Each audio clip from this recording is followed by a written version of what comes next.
Hi, everybody. It is Friday, the 5th of August.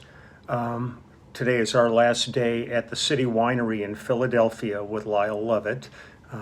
Shows have been going really good. Last night really was really fun. I mean, he's a great storyteller, and he really went off on some fun tangents last night. I just sit there sometimes, just howling deep in my soul with just some of the things he comes up with. He's an amazing, creative individual, and the band is just killing it. It's just so good. But it was fun yesterday visiting, two versions of Always that I got to play on.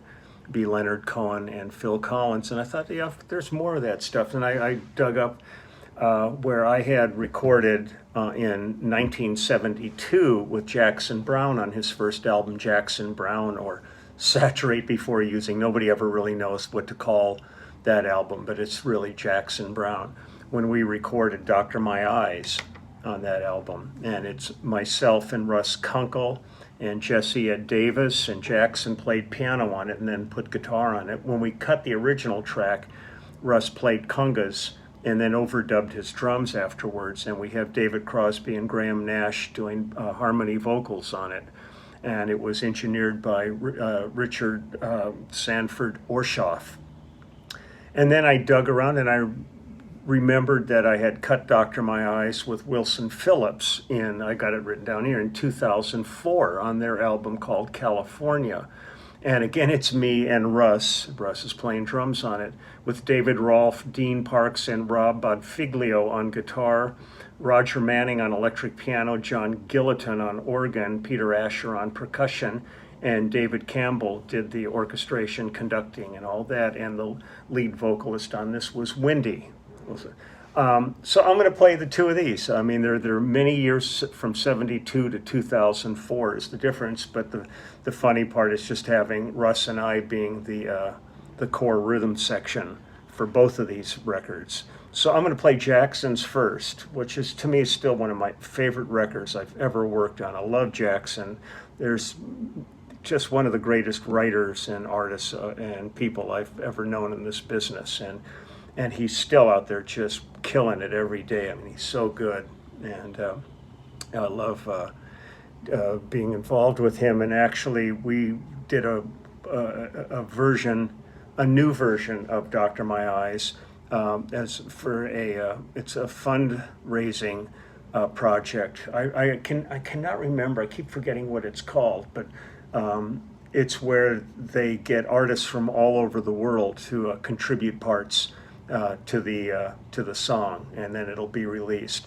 And when we were in the studio doing the Immediate Family new album at Jackson's studio, Jackson was hanging out, and he asked Russ and I if we would recut Dr. My Eyes with him, and we went in there. I had my old Peace Love bass, which is what I played on the original track, and Russ had his congas that he played on the original track. And we were sitting in the studio just kind of all staring at each other, kind of going, it was like 50 years ago we were doing this. It was like amazing, but it turned out great, and they're still working on it because logistically it's a big deal to get these artists from all over the world on it. But I'm not sure when that's going to be released, probably a little bit later this year. But so this is, we cut this at Crystal Recording Studios, which my friend John Fishbeck was deeply involved at Crystal Studios. And John Fishbeck is who introduced me to James Taylor back in around 1969. So all these things, they all come together. It's crazy. But here's Dr. My Eyes, Jackson Browne in 1972, and then I'll play the Wilson Phillips version afterwards.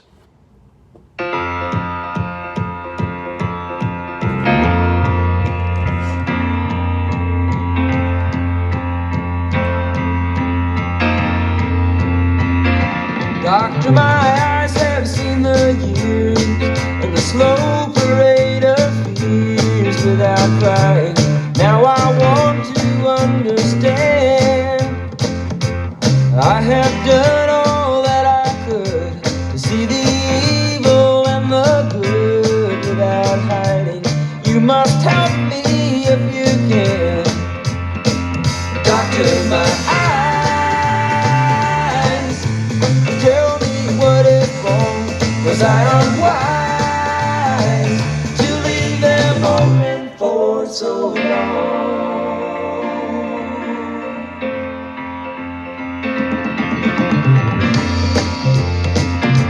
'Cause I have wandered through this world, and as each moment has unfurled, I've been waiting to awaken from these dreams. People go just where they will. I never noticed them until I got this feeling that it's later than it seems. Doctor, my eyes, tell me what you see. I hear their cries, just say if it's too late for me. Russ is so good.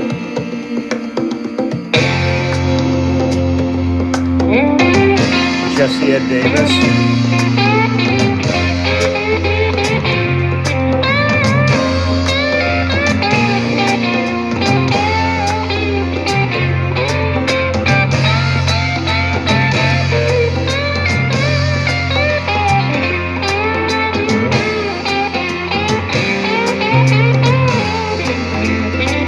Doctor, my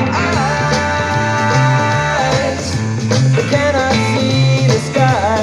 Is this the price for having learned how not to cry?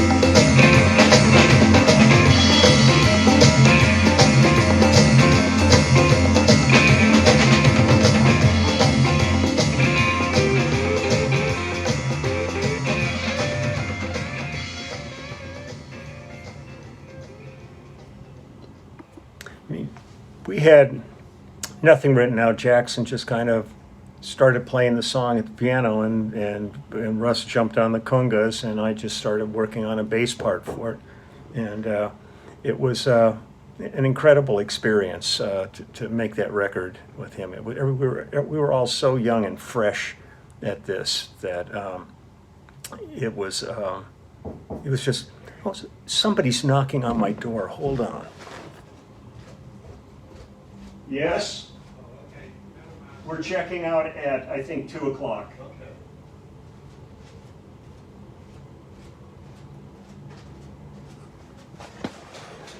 The joy of being in a hotel trying to work. God, do not disturb sign on the door, and they're knocking. Okay, so that's Jackson's version of it. Now here's the Wilson Phillips version of it that we did for their album California, like I said, in 2004. And this is a completely different kind of vibe. So here we go.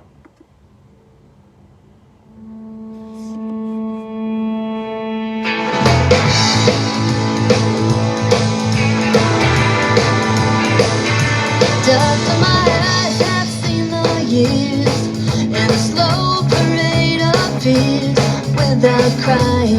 Now I want to understand. I have done all that I could to see the evil and the good without hiding.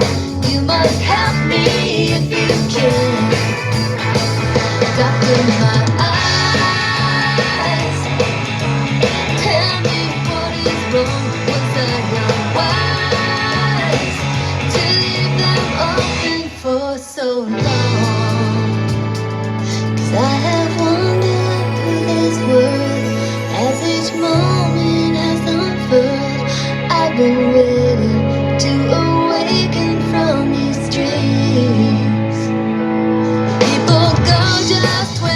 will. I never noticed them until I got this feeling that it's later than it seems. Doctor, my eyes, tell me what you see. I hear the cries, just say if it's too late for me. Is it too late?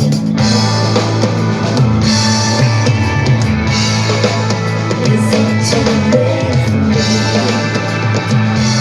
Tell me, doctor, doctor, my eyes.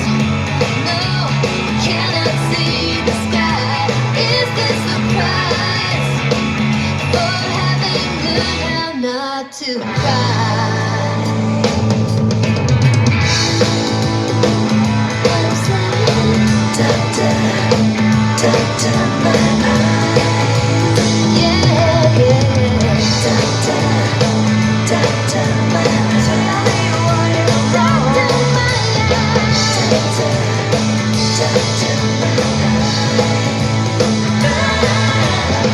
Doctor, doctor, my eyes. What you say to me? What you say to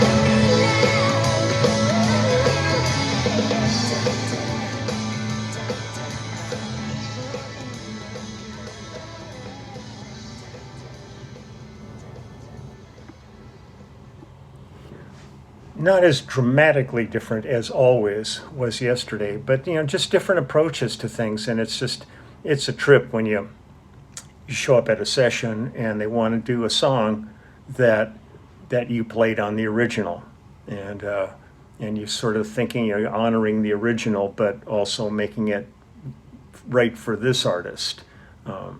Because when I listen to the original Dr. My Eyes, most of my bass parts are high on this thing. They're up the neck and mid neck and stuff. Where on this one, I'm back on the bottom end of it. It's a different approach to it.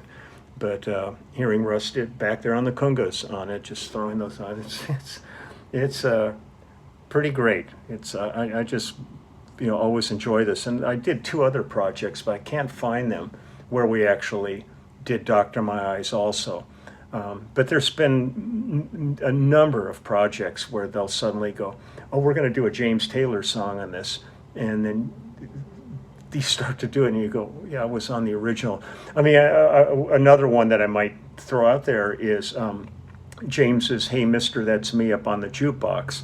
Because when we did Judith Owens, the first album I did with her, Ebb and Flow, she was thinking, God, I've got Russ and Lee here and Waddy. She was thinking, what would be a good song to do of a James song? And Russ immediately said, hey, Mister, That's Me up on the jukebox. So we recorded it with Judith, and it's a different vibe with her singing it.